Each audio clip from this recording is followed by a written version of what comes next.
Welcome to whistle.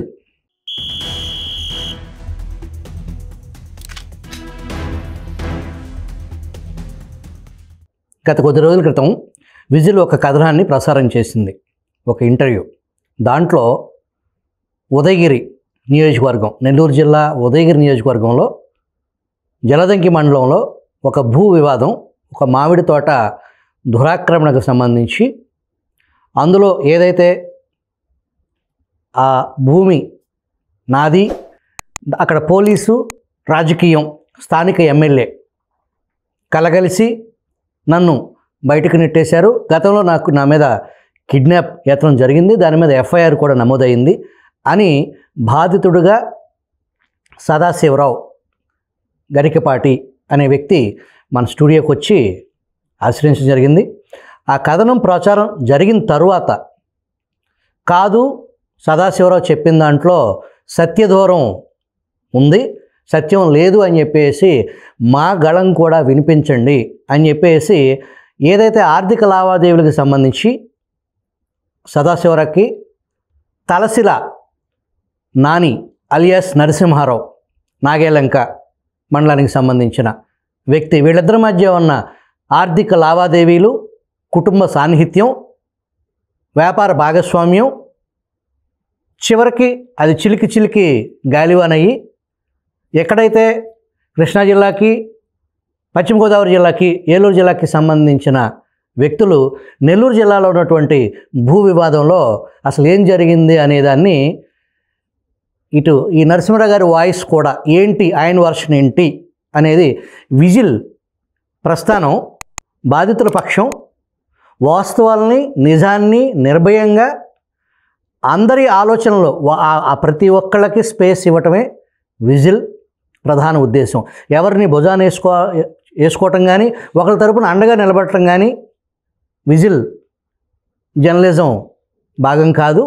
అందరికీ అందరి వాయిస్లు, ఎవరి వర్షన్ ఏంటి అనేది నిష్పక్షపాతంగా విత్ ఇన్ ద జర్నలిజం పరమావధి లిమిట్లోనే విజిల్ పనిచేసే కార్యక్రమంలో భాగంగా విజిల్ని సంప్రదించిన నరసింహరావు గారికి తప్పకుండా మీ వాయిస్ విజిల్ ప్రేక్షకులకి వివరించండి అనేది మనం ఆహ్వానించాం. ఆయన స్టూడియోకి వచ్చినారు. నమస్కారం నరసింహరావు గారు. ఈ వివాదానికి మూలం క్లుప్తంగా తెలియజేస్తారా? వివాదం అనేది ఈనాటి నుండి వచ్చింది కాదండి, ఇది 2018 నుండి కొనసాగుతుంది. ఆ భూమి ఆధీనంలోనే ఉంది. అతను డబ్బులు తీసుకుని బ్యాంకులో లోన్లో ఉన్నదాన్ని వదిలిచ్చి అనేక కారణాలతో డబ్బులు తీసుకున్నాడు. నా దగ్గర ఆ డబ్బులు తీసుకుని రిజిస్ట్రేషన్ చేస్తానని రిజిస్ట్రేషన్ చేయలేదు. గత కొంతకాలం కొన్నిసార్లు సెటిల్మెంట్లు అయినా ఏ దానికి ఎక్కడ అతను నిలబడలేదు. అలాగే అది కొనసాగుతుంది. కొత్తగా ఇప్పుడు వచ్చి ఏ దిక్కు లేకుండా మన దగ్గర డాక్యుమెంట్స్ ఉన్నాయి, దానికి సంబంధించిన అన్ని కాగితాలు ఉన్నాయి, నాకు రిజిస్ట్రేషన్ అయిన భూమి ఉంది, ఏ దిక్కు లేకుండా ఈ రకంగా వచ్చి ఎమ్మెల్యే కాకర్ల సురేష్ ప్రమేయం ఉందని చెప్తున్నాడు. ఎమ్మెల్యే కాకర్ల సురేష్ ప్రమేయం కానీ, ఆ తోటలోకి కాకర్ల సురేష్ మనుషులు రావటం కానీ, ఆయనకి కానీ దీని వెనకాల ఒక ఎక్స్ ఎమ్మెల్యే ఏదో నేని అతని వలన అతని రాజకీయ దీనిలో అతను వెనకాల ఉన్నాడని అతను ఆల్రెడీ సదాశివరావు అని అతను చెబుతున్నాడు. బొల్లినేనా ఎక్స్ ఎమ్మెల్యే అంటే? ఆయనేనని చెప్తున్నాడు. అతను బయట బొల్లినేని రామారావు నా రైట్ హ్యాండ్. ఆ ఇంటర్వ్యూ వాడి పొలం గురించి, ఆయన పొలం గురించి, నా తగాదా గురించి చెప్పినట్లేదు. కేవలం ఎమ్మెల్యే కాకర్ల సురేష్ని బ్లేమ్ చేయడం కోసం చేసినట్టే ఉంది తప్ప అసలు కృష్ణా జిల్లా తలస వెంకట నరసింహారావు ఊరు పేరు ఏమీ చెప్పలే. నా పేరు కృష్ణా జిల్లా నాగాయలంక, తలసల వెంకట నరసింహారావు. నేను నాగాలంకలోనే ఉంటున్నాను ప్రస్తుతం. ఏం చెప్పండి, కృష్ణా ఇప్పుడు భూమి ఎవరి ఆధీనంలో ఉంది? నా ఆధీనంలోనే ఉంది. నా మనుషులే ఉన్నారు. మీ మనుషులు ఉంటే ఎప్పటి నుంచి ఉన్నారు? నేను 19 ఉంటున్నాను. 19 నుంచి మీ ఆధీనంలో ఉంది. మరి 19 నుంచి మీ మీద ఒక ఎఫ్ఐఆర్ రిజిస్టర్ అయింది కదా, కిడ్నాప్ చేశారని. అది ఎప్పుడు? అది కింద సంవత్సరం, పోయిన సంవత్సరం. కిడ్నాప్ వాస్తవంగా అంటే ఎన్నికలకు ముందా, ఎన్నికల తర్వాత? ఎన్నికలకు ముందు. ఇంకా ప్రమాణ స్వీకారాలు అవి అవ్వలేదు. ప్రమాణ స్వీకారాలు ఎన్నికలు అయిపోయింది. ఎన్నికలు అయిపోయినాయి. ఎన్నికల ముందు వరకు నాదే ఉన్నాను. ఎన్నికలు అయిపోయిన తర్వాత ప్రమాణ స్వీకారం ఇంకా అవ్వలేదు, ఎవరు పోస్టింగ్లు రాలేదు. అప్పుడు తోటలో కాయలు లేకపోతే నేను ఎన్నికలకు ముందు, మొన్న జరిగిన సార్వత్రిక ఎన్నికలకు ముందు మీ ఆధీనంలో ఉంది. సార్వత్రిక ఎన్నికలు అయిపోయిన తర్వాత మీ మీద కిడ్నాప్ అనేది ఎఫ్ఐఆర్ రిజిస్టర్ అయింది. మీ మీద ఎందుకు మీ ఆధీనంలో ఉండి కంటిన్యూ అవుతుందో, ఆల్ ఆఫ్ సడన్ ఎన్నికలు అయిన తర్వాత మీ మీద ఎట్లా కిడ్నాప్ అయింది? వైసీపీ నేత ఒక చోటా మోటా నాయకుడు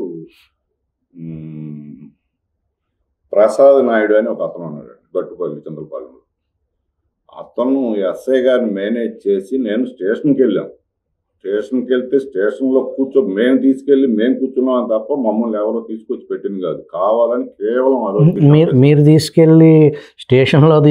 స్టేషన్లో సదాశివరావుని మీరు కారులో ఎక్కించుకుని స్టేషన్కి తీసుకెళ్తే మీ 2 కార్లు ఎందుకు సీజ్ చేశారు? ఆ రోజు వాళ్ళు అలా చేశారు, వాస్తవం అది. కావాలంటే ఆ స్టేషన్ ఫుటేజ్ చూడండి. నేను కారులో స్టేషన్ తీసుకెళ్ళదు కూడా కనపడదు, విజువల్స్ కనపడతాయి కదా. ఏదైనా ఉంటే మీరు స్టేషన్కి పిలిపించాలి. కానీ మీరు స్టేషన్కి వెళ్ళారనుకోండి, సంబంధిత అధికారులు మీరు సదాశివరావు మీద కంప్లైంట్ పెట్టారనుకోండి, పోలీసులే సదాశివరావుని పిలిపిస్తారు స్టేషన్కి రమ్మని. గొడవ పడడానికి ఇష్టం లేక స్టేషన్ అసలు దొరకలేదు కదా. మీరు 70 మందితో వెళ్ళారని అంటే నేను అడుగుతున్నాను, ఏం జరిగిందో చెప్పండి.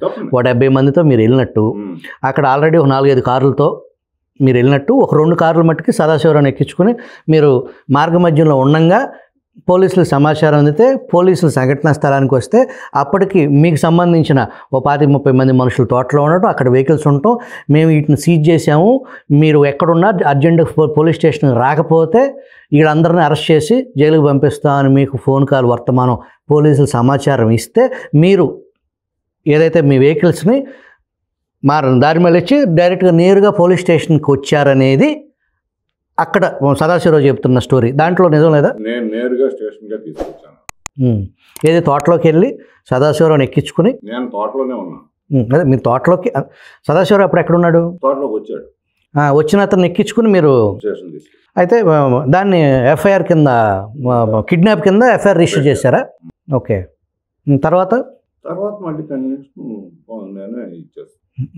మీరేమో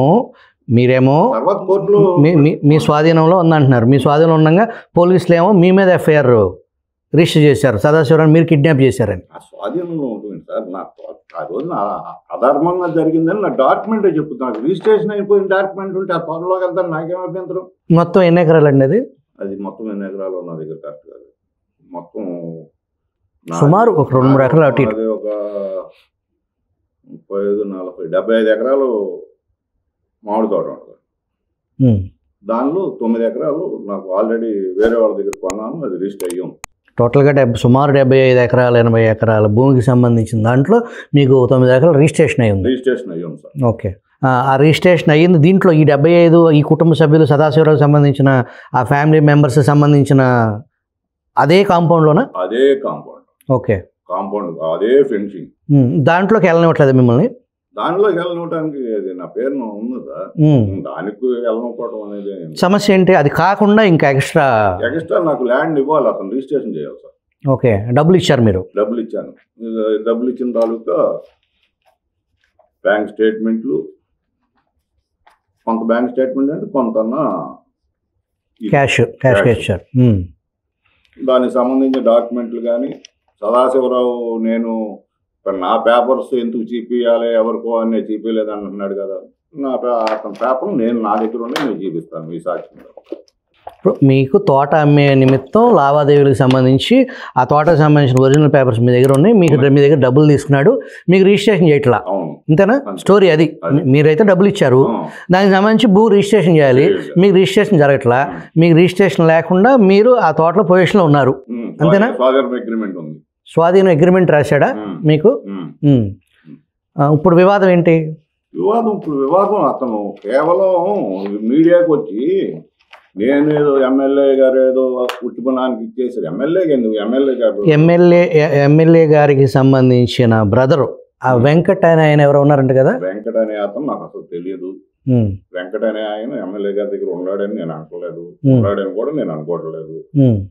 నాకు తెలుసు. ఆయన ఉన్నారులేండి, నేను చెక్ చేస్తే అఫీషియల్ ప్రోగ్రామ్స్లో కానీ రివ్యూస్లో కానీ ఆయన ఎమ్మెల్యే గారితో పాలుపంచుకోవటం వ్యవహారం. ఈ సదాశివరావుకి ఫోన్లు చేసి ఇది ఎమ్మెల్యే గారు చెప్పమన్నారు, ఇది నీది కాదు, ఇది నువ్వు ఎంత కొంతకు అమ్మేసేయి అన్న టైపులో ఇప్పుడు పిట్టపోరు పిల్లి తీర్చినట్టు అక్కడ సమస్య, మీరు డబ్బులు ఇచ్చారు, ఆయన మీకు రిజిస్ట్రేషన్ చేయాలి, మీదేం కృష్ణా జిల్లా, మీకు డబ్బులు ఇవ్వాల్సింది, మీకు తోట రిజిస్ట్రేషన్ చేసినది ఏలూరు జిల్లా, సమస్య వచ్చేమో నెల్లూరు జిల్లా. అక్కడ రాజకీయం, అక్కడ పోలీస్ అనేది యాజ్ ఎ జర్నలిస్ట్గా ఇప్పుడు మీరు అప్పు ఇచ్చారా, ఎంత ఇచ్చారు, దానికి వడ్డీ ఎంత, అసలు ఎంత, ఆయన రిజిస్ట్రేషన్ చేస్తే అది మా పరిధిలోకి రాదు. అది purely nature civil matter. Even అది పోలీసులు కూడా అది సివిల్ కేసునైనా మీరు వెళ్ళి కోర్టులో చూసుకోండి అనాల్సిందే. కానీ అక్కడ స్థానిక పోలీసులు ఇది ఎమ్మెల్యే గారి నోటీస్లో ఉంది, ఎమ్మెల్యే గారు ప్రజలు మేమేం చేయలేము, దీనికి నీకు న్యాయం చేయలేము, ఏదైనా ఉంటే నువ్వు ఎమ్మెల్యే గారితోనే మాట్లాడుకోండి అని స్థానిక పోలీసులు. అట్లాగే ఎమ్మెల్యే బ్రదర్గా చెప్పబడే వెంకట్ అనే ఆయన, ఏదైతే స్థానిక ఎమ్మెల్యే బ్రదర్ అని యాక్టివ్గా ఉన్నటువంటి వ్యక్తి, ఆయన యాక్టివ్గానే ఉన్నారు వాస్తవానికి. నాకు తెలిసిన సమాచారం 1 year నుండి వెంకట్ అనే అతను, ఆయన ఇది తెలిసిన తర్వాత నేను కనుక్కున్నా, మీ ఛానల్ చూసిన తర్వాత 1 year నుండి వెంకట్ అనే అతను ఎమ్మెల్యే గారి కాకర్ల సురేష్ బాబు దగ్గర లేరు, అంతవరకు నా దగ్గర సమాచారం. ఒక 10 రోజుల ఫోటోలు, 10 రోజుల ఫుటేజీ, ఆ వెంకట్ అనే ఆయన యాక్టివిటీసు, స్థానిక ఎమ్మెల్యే కార్యక్రమాల్లో కూడా ఆయన పాల్గొన్న ఫోటోలు కూడా ఉన్నాయి. అదేమన్నా మీకు సమాచార లోపం జరిగి ఉండొచ్చు. కానీ 10 రోజుల క్రితం వరకు లేడు కదా, 10 రోజుల క్రితం ముందు 10 రోజులు కాదు 15 రోజులు, మీరు 1 year నుంచి లేదన్నారు కదా, సో ఒక 4 రోజులు వేసుకోండి. 4 రోజుల నుంచి ఎమ్మెల్యే యాక్టివిటీస్లో ఎక్కడ వెంకట్ అని ఆయన కనపడలేదంటారా? నాకు తెలిసి అయితే అతను పార్టీలో అతని దగ్గర ఎమ్మెల్యే గారి దగ్గర ఉండలేదు, అదైతే మీరు ఎంక్వైరీ చేయండి. అంటే ఎమ్మెల్యే గారి దగ్గర లేకుండానే ఎమ్మెల్యే గారు చెప్పారని చెప్పేసి వెంకట్ ఈ సబ్జెక్ట్లో ఇన్వాల్వ్ అయ్యారంటారా? వెంకట్తో నాకు సంబంధం లేదు సార్, నాకు తెలిసిన మీ ఛానల్ చూసిన తర్వాత వెంకట్ గారితో ఎంక్వైరీ చేశారు. మాట్లాడారా పోనీ? వెంకట్ గారితో మాట్లాడలేదు. 1 year క్రితమే ఆయన అంత ముందు ఉండేవాడు సురేష్ బాబు ఈయన దగ్గర. 1 year లోపల ఆయన పని ఏదో ఆయన చూసుకుంటున్నాడు అనేది నాకు సమాచారం సార్. సరే, అది పక్కన మేడం. ఇప్పుడు ఏదైతే మీ సమస్య డబ్బులు ఇచ్చామో రిజిస్ట్రేషన్ చేయలేదని వ్యవహారం, దానికి సంబంధించి మీరు కోర్టు ఆల్రెడీ ఒక 9 ఎకరాలు మీ పేరు రిజిస్ట్రేషన్ అయి ఉంది.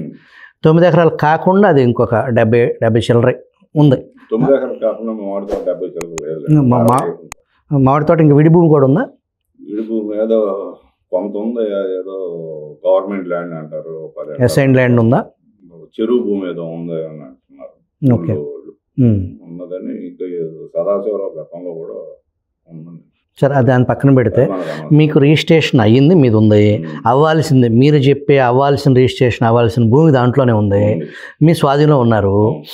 ఇప్పుడు ఏదైతే ఆ స్వాధీనం అనే దానికి సంబంధించి అఫీషియల్గా మీరు అక్కడ ఉండటానికి కోర్టు నుంచి మీకు ఏదన్నా ఆర్డర్ ఉందా? స్వాధీన అగ్రిమెంట్ ఉంది కాబట్టి నేను కోర్టు నుండి వెళ్ళలేదు, ఏం తీసుకోలేదు. ఇక్కడ సమస్య ఏంటంటే మీరు స్వాధీనం అగ్రిమెంట్ మీ చేతిలో ఉండి మీరు ఆ భూమిలో మీరు ఉంటే లీగల్గా అటు పోలీసులకు కానీ ఇటు రాజకీయ నాయకుల ఇన్వాల్వ్మెంట్ వ్యవహారం కానీ వాళ్ళు ఇన్వాల్వ్ అయ్యారని చెప్పేసి మీడియా ఇన్వాల్వ్ అవ్వడం ఏమీ ఉండేగా వాస్తవానికి. దీంట్లో ఇక్కడ ప్రాథమికంగా లేవనెత్తే అంశం ఏంటంటే మీ మీద అతను కిడ్నాప్ చేశారనేది ఒక ఎఫ్ఐఆర్ రిజిస్టర్డ్ అవ్వటం దీనికి అంతటికీ ప్రధానమైన మూలం. ఆ క్లారిటీ కోసమే విజిల్ ప్రేక్షకులకి మీరు స్పష్టంగా ఏం జరిగిందనే చెప్పండి. నేను ఇదే చెప్తున్నా, ఎఫ్ఐఆర్ ఆ రోజు రిజిస్టర్ చేయడానికి ఒక ఎస్ఐ గారు, ఆ గొట్టిపాటి ప్రసాద్ నాయుడు ఏదో ఉంది పేరు, వైసీపీ, అతను కావాలని ఆ రోజున ఉన్న ఎస్ఐతో నేను స్టేషన్కే వెళ్ళాను కారు వేసుకుని, కావాలని అతను ఆ రోజున ఎఫ్ఐఆర్ కట్టించాడు. ఇది నిజం. అంటే ఆ రోజు మీ మీద పొలిటికల్ ఇన్ఫ్లుయెన్స్, సదాశివరావు మీ మీద పొలిటికల్గా తప్పుడు కేసు పెట్టించాడంటారా? ఇప్పుడు ఆ రోజు మీ ఉన్న ఎస్ఐ గారు, ఆ వైసీపీను కొనసాగిన ఎస్ఐ గారు, ఇతను వైసీపీలో ఉన్న వ్యక్తి గొట్టిపాటి ప్రసాద్ నాయుడు అనే అతను. ఆ కారణం చేతనే ఆ రోజు మీరు స్టేషన్లో విజువల్ చూసుకోండి, ఆ గొట్టిపాటి ప్రసాద్ నాయుడు వచ్చాడో రాలేదో తెలుస్తుంది. ఆ కారణంతోనే ఎఫ్ఐఆర్ కట్టారు తప్ప నేను కిడ్నాప్ చేస్తే అతను అవినిగడ్డ వాయిదాలకు వస్తాడు, అక్కడికి నా కాన్స్టిట్యున్సీలో చేయొచ్చు కదా, అక్కడ ఎందుకు చేయాలి? అసలు నాకు కిడ్నాప్ చేయాల్సిన అవసరం డాక్యుమెంట్స్ అన్నీ నా దగ్గర ఉన్నప్పుడు. ఎన్ని సంవత్సరాల నుంచి మీరు ఆ తోట కాపు మీ స్వాధీనంలో ఉంది, మీరు కోసుకుంటున్నారు? అదే ఈ సంవత్సరం కూడా 40 లక్షలకి అన్నారు అన్నాడు. 40 పక్కన సున్నా తీసినా రాలేదండి కాపు. అసలు ఈ సంవత్సరం అసలు కాయలేదు. అంటే ఈ వివాదాలు వీటి వలన మెయింటెనెన్స్ సరిగా ఉండదు కదా, మందులు వేయటం వాటర్ చేయడం, కాపు క్రాప్ అసలు ఏం లేదు. 40 లక్షలు అని చెబుతున్నాను, నోటికి ఎంత వస్తే అంత చెప్పి అలా దొంగ అంటున్నాడు. మొత్తం మీరు ఎంత ఇచ్చారు? నేను అతనికి ఏదన్నా కానీ 1,80,00,000 ఇచ్చానండి. ఆ భూమి విలువ ఎంత? నేను ఆ రోజున మాట్లాడింది 5 లక్షలు సార్. సరే, 5 లక్షలు చొప్పున వేసుకున్నా, ఓవరాల్గా ఒక 80 ఎకరాలు వేసుకున్నా, 70, 60, 40 ఉంది. 70 దాకా ఉందంటున్నారు కదా? ఉంది, 70 దాకా ఉంది కదా, ఒకే కాంపౌండ్ 70, 75, ఒక 8, 9 ఆల్రెడీ మీకు ఉంది, మీ పేరు రిజిస్ట్రేషన్ అయి ఉంది. మరి తతిమ ఆ 5 లక్షలు మీరు చెప్పిన 5 లక్షలు చొప్పున వేసుకున్నా అది ఒక 4 కోట్లు 3.5 కోట్లు విలువ చేసే వ్యవహారం కదా. మరి మీరు 1.80 దాకా ఇచ్చాము, తతిమ డబ్బులు బ్యాలెన్స్ ఇవ్వాల్సి ఉంటుంది కదా మీరు సదాశివరావు? బ్యాలెన్స్ అతను నా ఓపిక వాళ్ళు బతిమాలి నా దగ్గర మొత్తం కాదు అయితే కొంత నా సంబంధం లేదు. ఓకే, నాది కాని దానికి నేను ఆశించను. దాంట్లో మీరు కొంత అమౌంట్ మీ డబ్బులు కట్టిన దాని వరకు 5 లక్షలు సరిపడా భూమికి సంబంధించిన వ్యవహారం మీరు అంతవరకే. ఓకే, మాది నాది కాదు, నాకు అక్కర్లేదు. ఇప్పుడైతే మీరు ఏదైతే 9 మీరు రిజిస్ట్రేషన్ చేసిన అది మీ పొజిషన్లో ఉంది, మీరు రిజిస్టర్ అయి ఉంది. అలా కాకుండా మీరు ఏదైతే మీ డబ్బుల నిమిత్తం 20, 30, 35, 40 మీకు రావాల్సిన ఆనాటి ఒప్పందం ప్రకారం మీకు రావాల్సిన భూమి, ఇది కాకుండా కూడా ఇంకా సదాశివరావు కొంత భూమి ఉంది, కానీ ప్రస్తుతానికి మొత్తం మీ ఆధీనంలో ఉందంటారు. మొత్తం నా ఆధీనంలో ఉందండి, నా భూమి వరకు నా ఆధీనంలో ఉంది. అది ఓకే. ఇప్పుడు సమస్య 9 ఎకరాలు కాదు కదండి, 9 ఎకరాలు తతిమది. నాకు ఎంతైతే ఇవ్వాలో అంతవరకే భూమి ఉంటుంది, కానీ తతిమ భూమిని అతని ఆస్తి నేను ఎలా తీసుకుంటాను? టోటల్ కాంపౌండ్ లో మీరు ఉన్నట్టుగా విభజన జరగలేదు మీకు. ఇప్పుడు ఆ 9 పోను 9కి కొలతలు వేసుకున్నారు, అదే కాంపౌండ్ లో ఉంది సార్, ఇది అదే కాంపౌండ్ లో ఉంది, ఇతను నాకు ఇస్తానంది అదే కాంపౌండ్ లో ఉంది. నేను దాని వరకే నాదంటాను తప్ప నాది కాని దాన్ని ఇది నాది అని నేను అతను వచ్చి తీసుకోవచ్చు. ఓకే, ప్రస్తుతానికైతే మీ కంట్రోల్లో ఉంది, కానీ అతను మీది మీది ఏదైతే 9 ప్లస్ మీరు రావాలనేది ఏదైతే మీకు మీ డబ్బుల నిమిత్తం రావాలనేది కాకుండా ఇంకా అతనికి ఉంది, కానీ ప్రస్తుతానికి విభజన లేదు అక్కడ. విభజన లేదు. ఓకే, విభజన చేసేసి అతను తీసుకుంటానంటే నాకు ఎటువంటి నేను 7 సంవత్సరాలు 8 సంవత్సరాలు ఇచ్చికెత్తిపోయి ఉన్నానే తప్ప నాకు ఇలాంటి దౌర్భాగ్యం ఎక్కడ తగలేదు, ఇంత దరిద్రం కూడా నేను అనుభవించలేదు. ఇప్పుడు మన స్థాయి ఎంత, మనం ఎంత, చంద్రబాబు నాయుడు గారు లోకేష్ గారు ఇలా కాపాడాలి పార్టీని. అతను మీటింగ్లో పార్టీని నేను తెలుగుదేశం పుట్టుకుని నుండి తెలుగుదేశం, ఇప్పటికీ తెలుగుదేశం, నేను ఏ రోజున మారలేదు. అతను తెలుగుదేశం ఎంపీపీ అంటున్నాడు వాళ్ళ నాన్నగారు. తెలుగుదేశం, కాంగ్రెస్, వైసీపీ రేవలో ఇన్ని చేశారు వాళ్ళు. ఇవాళ ఏ పార్టీలో ఉన్నారో తెలియదు. నేను పుట్టిన ఓటుకు వచ్చిన కాడి నుండి ఈ రోజు వరకు నేను టీడీపీలోనే ఉన్నా. నన్ను ఎంక్వైరీ చేయండి, నా గ్రామంలో నా మండలంలో అతన్ని ఎంక్వైరీ చేయండి, ఎవడు ఏంటి, ఎవడు క్యారెక్టర్ ఏంటి అనేది పూర్తిగా తెలిసిపోద్ది. ఒక పుట్టగాల్చి మొహాన్ని వేసేసి ఎమ్మెల్యే అని ఒక మాట అనేస్తే ఎమ్మెల్యేకి నిజంగా ఈ తోటలో కానీ దీనిలో కానీ ఎటువంటి సంబంధం లేదు. కావాలని రాజకీయంగా ప్రత్యర్థులు మా ఇద్దరిని ఆడుతున్నారు. ఇప్పుడు ఎమ్మెల్యే గారు ఇది లేనప్పుడు రామారావు గారు ఎందుకు ఆయనకేం సంబంధం? ఆయన ఉన్నాడని ఇతనే చెప్పుకుంటున్నాడు. తెలుగుదేశం అభ్యర్థి గతంలో Telugu Desam party MLA. Okay, Sadasivarao వెనకమాల ఎమ్మెల్యే మీద పెట్టిన స్టేట్మెంటే కదండి అది. నా మీద నా వివాదం మీద పెట్టినట్లేదు, కేవలం ఎమ్మెల్యే గారి మీద పెట్టిన ఇదే అది. సో ఇప్పుడు మీ వివాదం కంటే కూడా అక్కడ స్థానిక ఎమ్మెల్యే కాకర్ల సురేష్కి ఈ వివాదంలో ఎటువంటి సంబంధం లేదు అని మీరు స్పష్టం చేయడానికి విజిల్కి వచ్చారు. నేను రాలేదు, నా వివాదం నా డాక్యుమెంట్స్ నా దగ్గర ఉన్నాయి, ఇది నా పొలము, ఇందులో నేనే ఉంటున్నాను, నా మనుషులే ఉంటున్నారు అని చెప్పడానికే వచ్చా. ఎమ్మెల్యేకి సంబంధం లేదు, ఎమ్మెల్యేకి ఎలా మీరు అనేది ఎమ్మెల్యేకి సంబంధం లేదు అనేది. దాంట్లో ఎమ్మెల్యేకి అయితే సంబంధం లేదు. ఇది యథార్థం, ఎమ్మెల్యేతో నేను కలవలేదు ఒక్కసారి కూడా, ఇంతవరకు నేను ఫోన్ కూడా మాట్లాడలేదు. ఇది లేదు. అక్కడ స్థానికంగా తెలుగుదేశం గ్రూపుల్లో ఉన్న వర్గాలు ఈ సదాశివరావుని ఈ విషయంలో ఎమ్మెల్యేని లాగారు అనేది మీ ఆరోపణ? నాకు తెలియదు, అది కూడా నాకు తెలియదు. ఇతను కేవలం ఈ సదాశివరావు అనే అతనే నా వెనకమాల ఎమ్మెల్యే ఉన్నాడు, మాజీ ఎమ్మెల్యే, ఎక్స్ ఎమ్మెల్యే బొల్లివేని రామారావు. కేవలం ఆయన నాకు ఉండగా నా రైట్ హ్యాండ్ ఆయన. అతను చెప్పిన మాటలు నా రైట్ హ్యాండ్ ఆయన ఉన్నాడు. నేను ఎటు నాని ఉన్నాడు తోటలో, నేను ఎటు వెళ్ళలేను. ఎమ్మెల్యేను అల్లరి చేస్తాను, ఎమ్మెల్యేను అల్లరి చేస్తే ఏదో ఒకటి రామారావు తర్వాత సపోర్ట్ చేస్తాడు, నిలబడతాడని చెప్తున్నాను. ఫైనల్గా మీరు విజిల్ ప్రేక్షకులకి ఏం చెప్పాలని సూటిగా చెప్పండి. ఆ తోట నా ఆధీనంలోనే ఉంది. దానిలో కొంత భూమి నాకు రిజిస్ట్రేషన్ అయిన ఉంది, కొంత భూమి నా దగ్గర డాక్యుమెంట్లు అన్నీ ఉన్నాయి. అతని సదాశివరావుకి సంబంధించిన డాక్యుమెంట్లు మొత్తం నా దగ్గర ఉన్నాయి. విజువల్ ప్రేక్షకులకు చూపించాను. నా భూమి నాకు న్యాయం చేయమని కోరుతున్నాను తప్ప అతని భూమి నాకు అక్కర్లేదు. దీనిలో ఎవరి సపోర్టు నాకు లేదు. నేను ఎవరిని కలవలేదు. కేవలం అతను కావాలని చెప్పిన కల్పితాను. ఇది ఏదైతే ఉదయగిరికి సంబంధించిన జలదంకి మండలంలో భూ వివాదానికి సంబంధించి స్థానిక ఎమ్మెల్యే కాకర్ల సురేష్ పాత్ర లేదు. దానికి సంబంధించి కొంత భూమి నా పేరు మీద ఆల్రెడీ రిజిస్టర్ అయి ఉంది, కొంత అతను చేయాల్సి ఉంది, దానికి సంబంధించిన స్వాధీన అగ్రిమెంట్ ఉంది. మిగతా భూమి నాది కాకుండా ఇంకా మిగతా భూమి కూడా సదాశివరావుకు ఉంది. ఇది రాజకీయ ప్రేరేపితం. స్థానిక తెలుగుదేశం వర్గాల్లో ఉన్న 2 గ్రూపుల కారణంగా ఒక గ్రూపు ఎక్స్ఎమ్మెల్యే బొల్లినేని రామారావు సదాశివరావు వెనకున్నాడని చెప్పి సదాశివరావు ఆరోపిస్తున్నారు. ఇది మా మధ్య వ్యవహారం తప్ప దీనికి రాజకీయ ప్రేరేపితం లేదు, స్థానిక ఎమ్మెల్యే పాత్ర అసలు లేదు అని చెప్పేసి ఈ వివాదంలో ఎవరైతే ఇంతవరకు విజిల్ ప్రేక్షకులతో ఇంటర్వ్యూలో పాల్గొన్నటువంటి నాని అని ఆయన చెప్తున్నారు. Thank you very much Nani గారు.